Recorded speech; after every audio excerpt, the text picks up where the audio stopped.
Hello guys, my name is Yogesh Sharma. आप देख रहे हैं आपका अपना प्यारा सा खूबसूरत सा चैनल साइंस कैफे। यहाँ पर जो है हम साइकोलॉजी विषय के बारे में अध्ययन कर रहे हैं, जिसमें हमने बाल विकास स्टार्ट किया है। और बाल विकास के ही क्रम में हमने लास्ट जो वीडियो उसमें वृद्धि और विकास के बारे में हमने चर्चा की थी। आज जिस टॉपिक पर हम बात करने जा रहे हैं वो है विकास के नियम या विकास के सिद्धांत, जिनको आप कह सकते हो डेवलपमेंट थ्योरी या डेवलपमेंट रूल, जिनको आप कह सकते हो। विकास के नियम या सिद्धांत जो है विकास से ही जोड़ते हैं। विकास जनरली गर्भावस्था से प्रारंभ होता है और मृत्यु पर्यंत तक चलने वाली प्रोसेस है, क्या डेवलपमेंट। तो चलिए स्टार्ट करते हैं विकास के नियम या विकास के सिद्धांत। विकास के नियम या सिद्धांत जिनको आप कह सकते हो।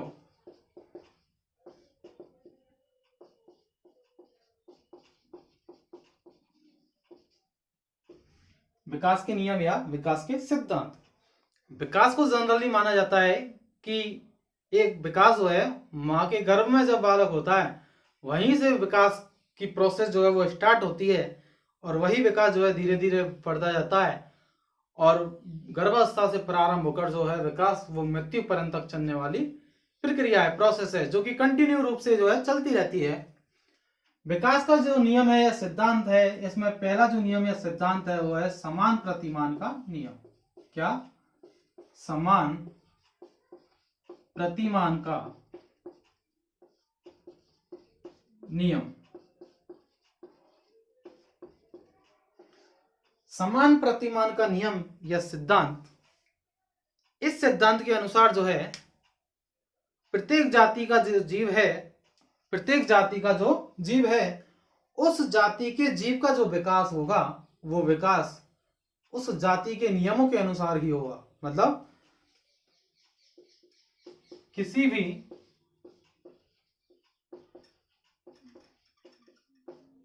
जाति के जीव का विकास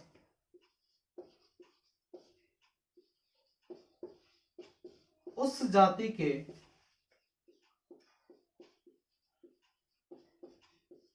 नियमों के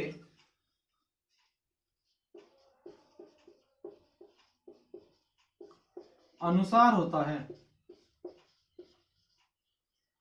कहने का मतलब यह है कि कोई भी जाति का जो जीव है उस जाति के जीव का विकास जो है उस जाति के नियमों के अनुसार होगा। यदि मनुष्य जो है उस मनुष्य का जो बाल बच्चा है उसका जो विकास है ह्यूमन जैसे डेवलपमेंट होता है वैसे ही होगा, ना कि किसी और जाति के जीव के अनुसार। कुत्ते या बिल्ली का जो बच्चा है उनका जो विकास है वो उसी जाति के अनुसार होगा। एक नीम का यदि पौधा है तो उस नीम के पौधे का विकास भी अपनी ही जाति के अनुसार होगा।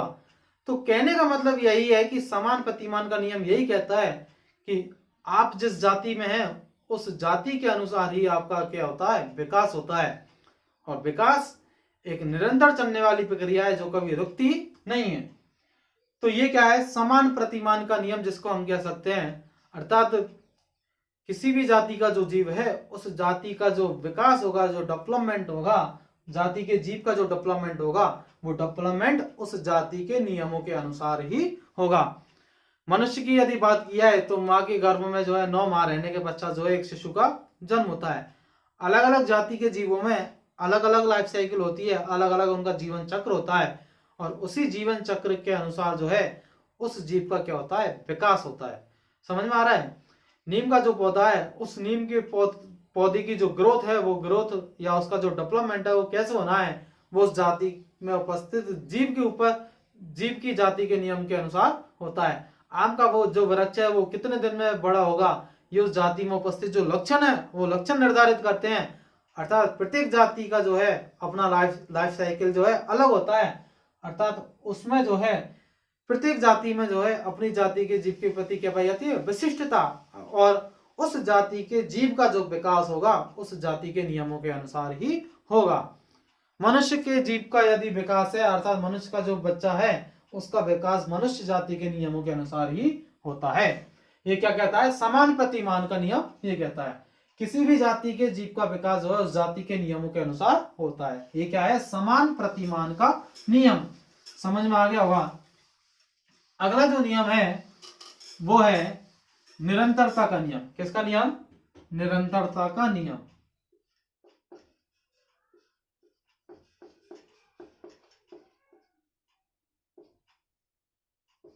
निरंतरता का नियम, या इसको आप कह सकते हो सतत विकास का नियम।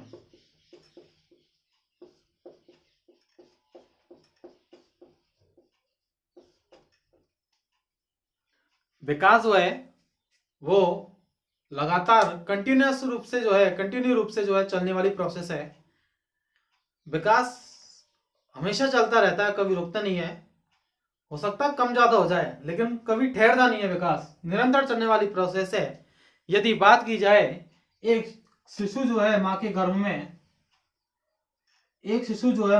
में, तो गर्भावस्था के 21वें दिन से, मतलब जब से उसका रोपण हुआ है तब के 21वें दिन से जो है उस शिशु के दिल के संकुचन की प्रक्रिया प्रारंभ हो जाती है। क्या प्रारंभ हो जाती है?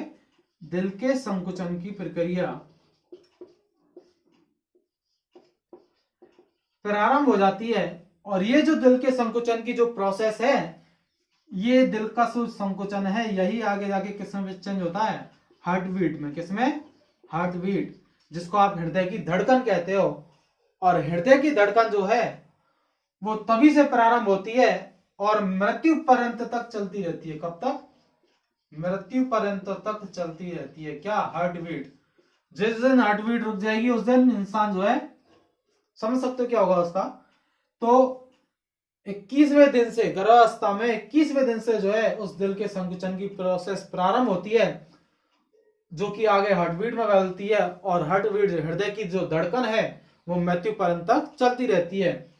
अर्थात हमारा हार्ट जो है वो यदि ये सोच ले कि आज आराम करना है, तो सोचो क्या होता? कोई भी जिंदा नहीं बचता है। तो हार्ट बीट जो है वो लगातार रूप से जो है बिना थके हुए जो है आराम से जो है क्या निरंतर रूप से चलती रहती है। अर्थात किसी भी बालक का जो विकास है वो निरंतर रूप से चलता रहता है। यहाँ पर हरलॉग ने एक बात कही है। हरलॉग ने कहा भाई कि बालक का जो विकास है वो सीधी रेखा में ना कर। क्या? मैं लिख देता हूं, बालक का विकास सीधी रेखा में ना होकर, सीधी रेखा में ना होकर लयात्मक रूप से होता है। लयात्मक रूप से होता है। अर्थात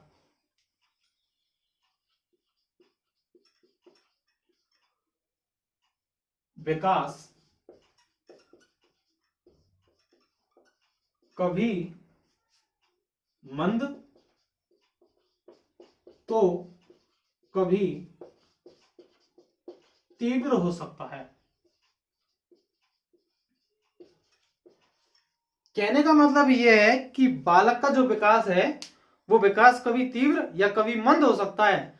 यदि बात की जाए तो जन्म के पश्चात जो है 3 वर्ष तक, क्या 3 वर्ष तक बालक का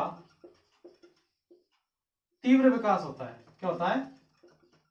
तीव्र विकास। अर्थात जन्म जब लेता है बालक, जन्म लेने के जो है 3 वर्ष तक जो है, आगे 3 वर्ष तक जो है बालक का तीव्र विकास होता है।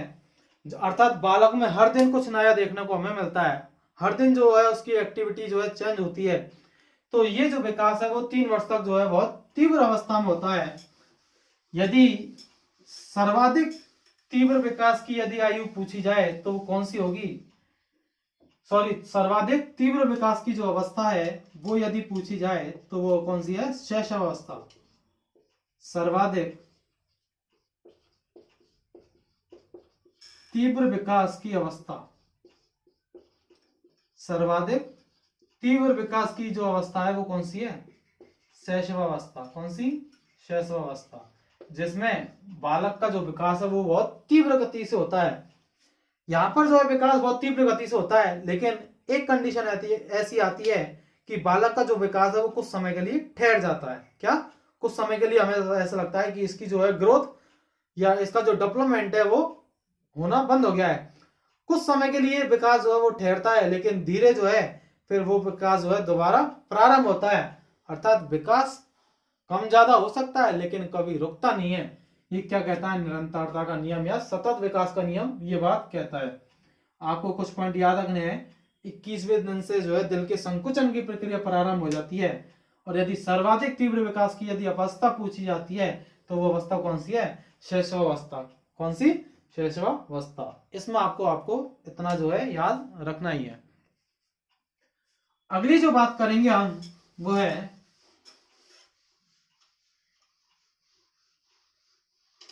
निरंतरता या सतत विकास का नियम। हमने पढ़ लिया। पहला जो पढ़ा था वो क्या था? समान प्रतिमान का नियम।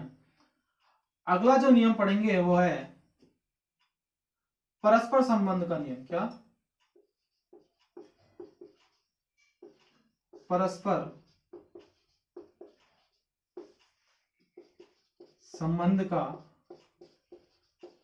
नियम या सिद्धांत। परस्पर संबंध का नियम या सिद्धांत। ये जो नियम है ये बात करता है विकास में। हमने 4 पक्ष पढ़े हैं: शारीरिक, मानसिक, सामाजिक और संवेगात्मक। शारीरिक, मानसिक, सामाजिक और संवेगात्मक, ये विकास के ही 4 पक्ष हैं। यदि मैं यूं कहूं कि भाई शारीरिक विकास जो है ये पहले होगा, मानसिक विकास बाद में होगा, सामाजिक विकास उसके बाद में होगा, फिर संवेगात्मक विकास उसके बाद में होगा, ऐसा नहीं है। विकास जो है निरंतर चलने वाली प्रोसेस है। सभी जो विकास का जो क्रम है वो धीरे धीरे जो है कुछ ना कुछ क्रम में जो है आगे बढ़ता रहता है। अर्थात शारीरिक विकास होगा तो उसके साथ जो है मानसिक विकास भी होगा, और मानसिक विकास होगा तो सामाजिक विकास होगा, और सामाजिक विकास जो है धीरे धीरे बढ़ेगा। संवेगात्मक विकास भी बालक का धीरे धीरे होने लगता है। परस्पर संबंध का मतलब ये है कि इनको हम एक दूसरे से अलग नहीं कर सकते। इनमें से कोई एक भी प्रभावित होता है तो उस बालक के संपूर्ण विकास पर जो है क्या पड़ता है? इफेक्ट पड़ता है, प्रभाव पड़ता है। यदि किसी बालक का जो है शारीरिक विकास पूर्ण रूप से नहीं होता है, क्या?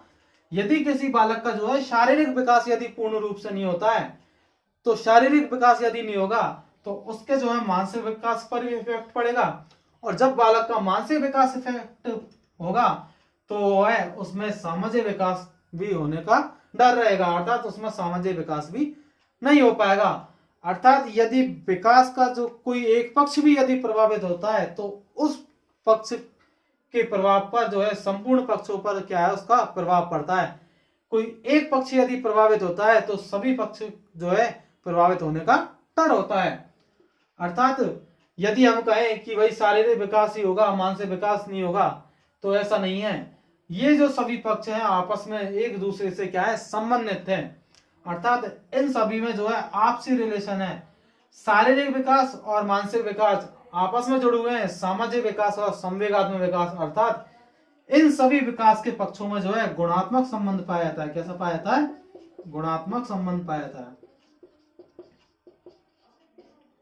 अर्थात यदि एक बालक का यदि शारीरिक विकास होगा तो उस बालक का जो है मानसिक विकास भी होगा। क्या होगा? मानसिक विकास भी होगा। शारीरिक और मानसिक तथा सामाजिक व संवेगात्मक, इन दोनों में आपस में कैसा संबंध है? गुणात्मक संबंध है। कैसा संबंध है? गुणात्मक संबंध है। अर्थात इन चारों में से कोई यदि एक पक्ष भी प्रभावित होता है तो उस एक पक्ष के प्रभाव होने का जो असर जो हमें दिखेगा वो बालक के संपूर्ण विकास पर दिखेगा। यदि एक बालक शुरू से ही शारीरिक रूप से दुर्बल है तो ऑब्वियसली बात है, मोस्टली बात यही है कि उस बालक का जो है मानसिक विकास भी सही नहीं होगा, अर्थात मेंटल हेल्थ भी जो है उसकी सही नहीं होगी। और जब व्यक्ति मेंटल हेल्थ सही है तो सोशल डेवलपमेंट की बात तो हम सोच नहीं सकते, अर्थात सामाजिक विकास नहीं हो पाएगा उस बच्चे का। तो विकास का यदि कोई भी पक्ष आपस में प्रभावित होता है तो उस पक्ष के प्रभावित होने से जो है विकास के अन्य पक्ष भी क्या होते हैं, प्रभावित होते हैं। इसी को हम क्या कहते हैं, परस्पर संबंध का नियम। अर्थात विकास का जो प्रत्येक पक्ष है, प्रत्येक पक्ष जो है आपस में गुणात्मक संबंध रखता है। शारीरिक मानसिक रूप से, शारीरिक और मानसिक पक्ष में आपस में संबंध पाया जाता है, सामाजिक और संवेगात्मक पक्ष में आपस में क्या पाया जाता है, संबंध पाया जाता है।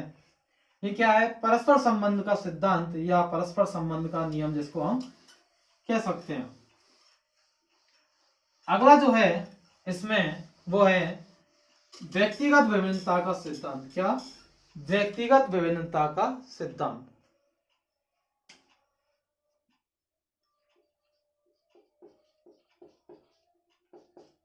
व्यक्तिगत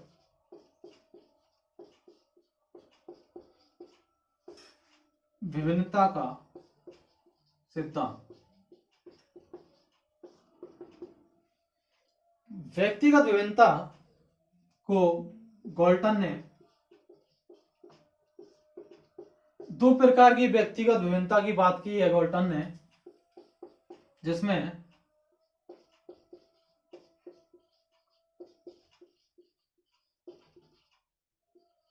इंटरपर्सनल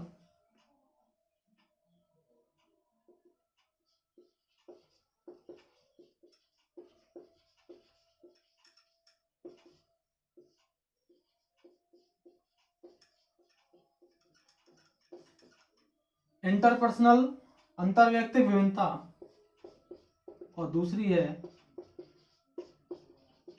इंट्रापर्सनल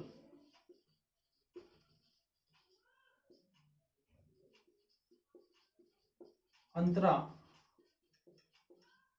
वैयक्तिक विभिन्नता।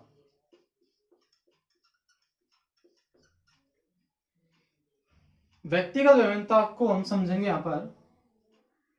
व्यक्तिगत विभिन्नता का मतलब यह है कि प्रत्येक जो जीव है वो जीव अपने आप में एक अलग विभिन्नता प्रदर्शित करता है। दुनिया में जो भी दो जीव हैं वो दो जीव आपस में अलग अलग हैं, चाहे वो किसी भी जाति के हों, ये कोई मतलब नहीं रखता। प्रत्येक जीव जो है अपने आप में विशिष्ट है और उस विशिष्टता के कारण जो है वो अलग लक्षण प्रदर्शित करता है, चाहे वो लक्षण रूप के आधार पर हो, क्रियाओं के आधार पर हो या उसके व्यवहार के आधार पर हो। दो नदियां कभी भी एक जैसी नहीं होती, दो पादप कभी भी एक जैसे नहीं होते, यहाँ तक कि एक ही जाति के दो जीव कभी भी एक जैसे नहीं होते, उनमें भी किसी न किसी रूप में विभिन्नता देखने को मिलती है। यहाँ पर गॉल्टन आए और गॉल्टन ने बात की व्यक्तिगत विभिन्नता की, जिसमें इन्होंने व्यक्तिगत विभिन्नता के दो पक्ष दिए, इंटरपर्सनल अंतर्वैयक्तिक विभिन्नता और इंट्रापर्सनल अंतरावैयक्तिक विभिन्नता। पहली वाली जो विभिन्नता है जिसको हम समझने का प्रयास करेंगे वो है इंटरपर्सनल विभिन्नता। देखिए यहां पर इंटरपर्सनल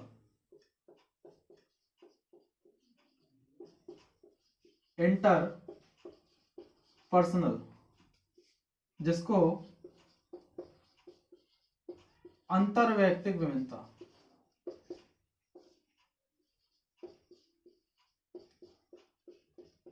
अंतर्वैयक्तिक विभिन्नता जिसको हम कहते हैं इंटरपर्सनल विभिन्नता में हम देखेंगे कि कोई बालक है, वो बालक जो है किसी अन्य बालक से जो है विविधता प्रदर्शित करता है।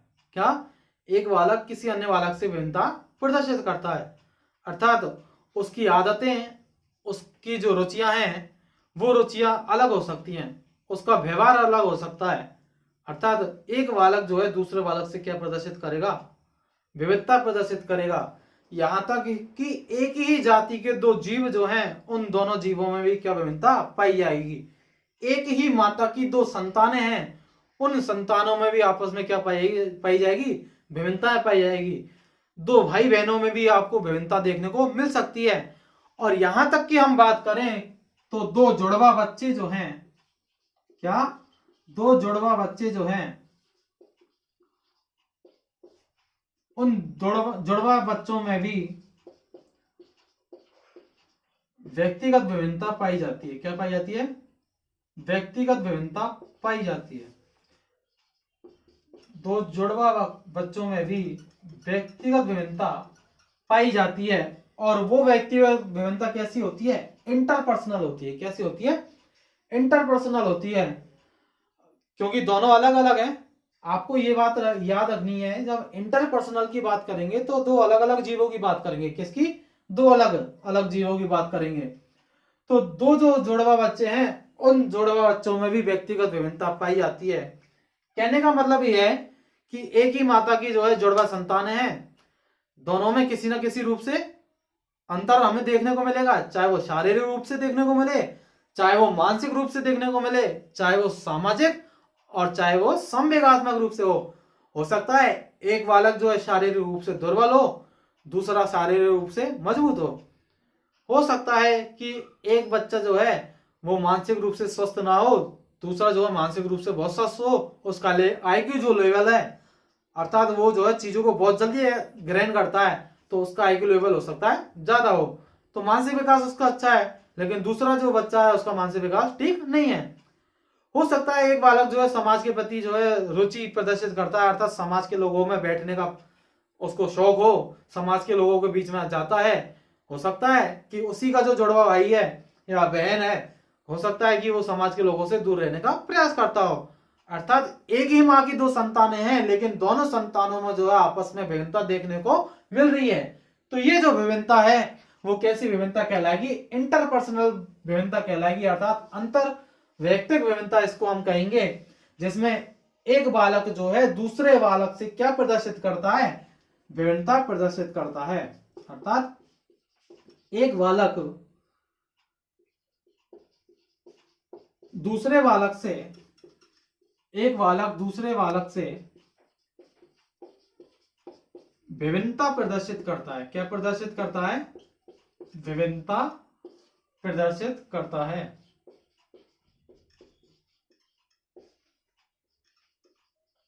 तो ये कैसी विभिन्नता हो गई? इंटरपर्सनल विभिन्नता। समझ में आ गया होगा? नहीं आया? आ जाना चाहिए। जब एक बालक जो है किसी दूसरे बालक से विभिन्नता प्रदर्शित करे तो उस विभिन्नता को क्या कह देंगे? हम इंटरपर्सनल विभिन्नता कह देंगे।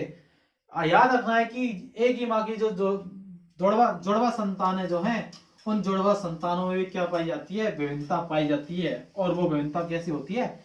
इंटरपर्सनल होती है। कैसी होती है? इंटरपर्सनल होती है। ये आपको याद रखना है।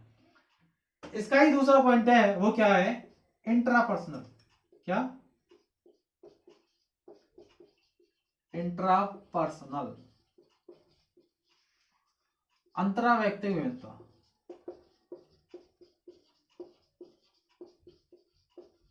अंतरा वैयक्तिक विभिन्नता।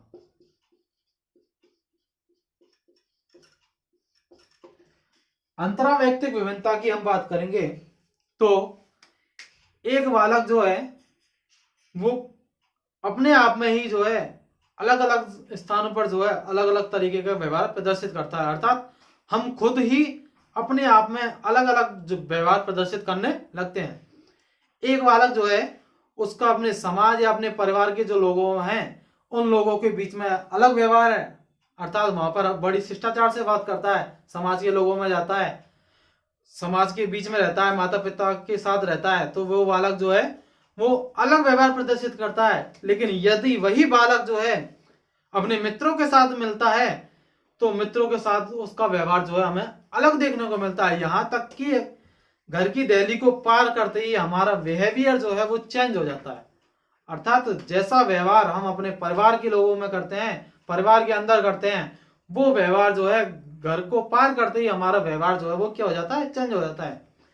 वही बालक अपने दोस्तों में अलग व्यवहार प्रदर्शित करेगा, जब शिक्षकों के सामने जाएगा तो अलग व्यवहार प्रदर्शित करेगा, और किसी अन्य जगह पर जाएगा तो उसका जो व्यवहार है वो अलग अलग देखने को मिलता है। अर्थात बालक एक ही है, लेकिन उस बालक के अंदर जो व्यवहार है वो व्यवहार प्रत्येक स्थान पर क्या है, अलग अलग। अर्थात एक बालक जो है खुद ही अपने आप में अलग अलग स्थानों पर जो है अलग अलग व्यवहार प्रदर्शित करता है। याद रखना है, हमने जब इंटरपर्सनल अभी अभी पढ़ा है तो इंटरपर्सनल में दो अलग अलग जीव हैं, दो अलग अलग बालक हैं। क्या है? दो अलग अलग बालक।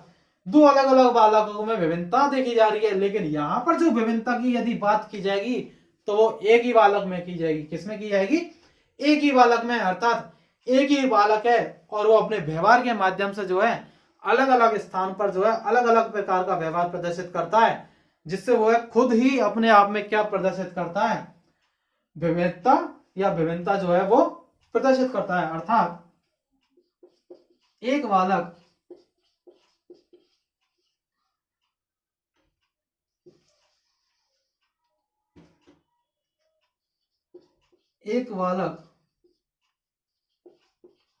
अपने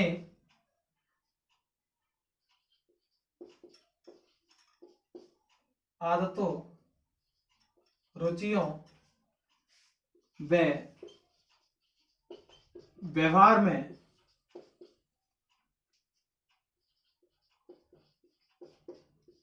अलग अलग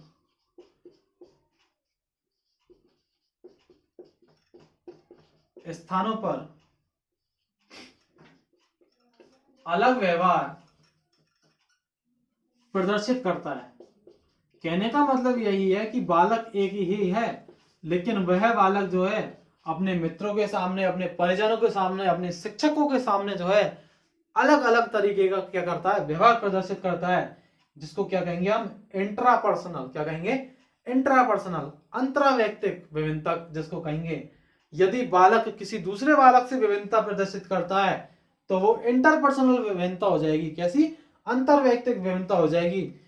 दुनिया में दो जीव कभी एक जैसे नहीं होते, दो नदियां कभी भी एक जैसे नहीं होती। ये किसको प्रदर्शित करता है? इंटरपर्सनल विभिन्नता, अंतरवैयक्तिक विभिन्नता को प्रदर्शित करता है। लेकिन जब बात करेंगे हम इंट्रापर्सनल की तो उसमें एक ही बालक है, लेकिन वही बालक जो है अलग अलग जगह पर जो है अलग अलग समय पर जो है अलग अलग प्रकार की विविधता प्रदर्शित करता है। तो ये क्या है? व्यक्तिगत विभिन्नता का सिद्धांत। क्या? व्यक्तिगत विभिन्नता का सिद्धांत। समझ में आ गया होगा आपके। अगला जो सिद्धांत पढ़ेंगे हमने पहला पढ़ा था समान प्रतिमान, दूसरा निरंतरता का सिद्धांत पढ़ा था, उसके बाद तीसरा जो पढ़ा था वो है परस्पर संबंध का सिद्धांत, और अगला जो पढ़ा है चौथा नंबर का वो क्या है? व्यक्तिगत विभिन्नता का सिद्धांत। और अब जो पढ़ेंगे वो है वंशानुक्रम और वातावरण का सिद्धांत। क्या? वंशानुक्रम व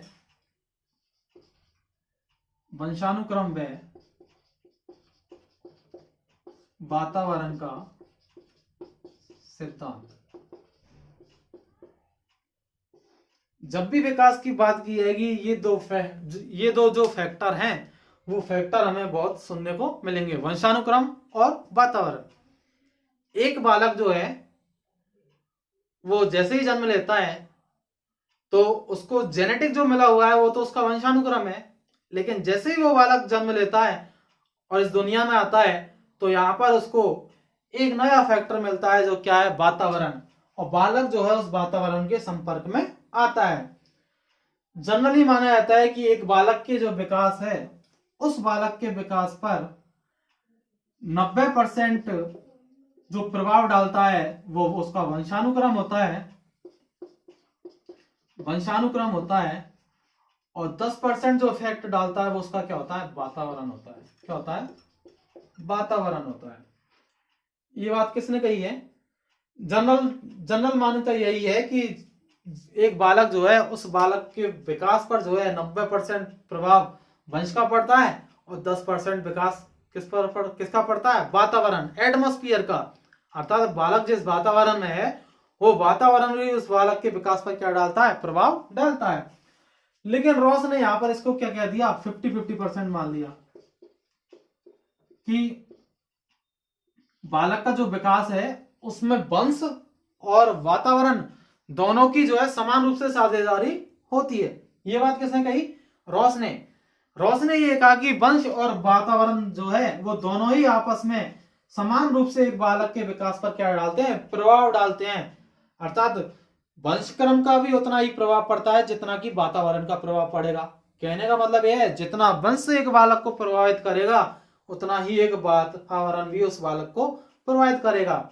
ये हम जानते भी हैं कि बालक का वंश कितना भी अच्छा हो, लेकिन यदि उसको वातावरण अच्छा नहीं मिला तो वो उस बालक का जो है विकास क्या होगा, रुक जाएगा। अर्थात वो बालक जो है पूर्ण विकास की यदि बात की जाएगी तो वो बालक पूर्ण विकास नहीं कर पाएगा। तो आगे आए थे वुडवर्थ, और वुडवर्थ ने जो है कह दिया कि वंशानुक्रम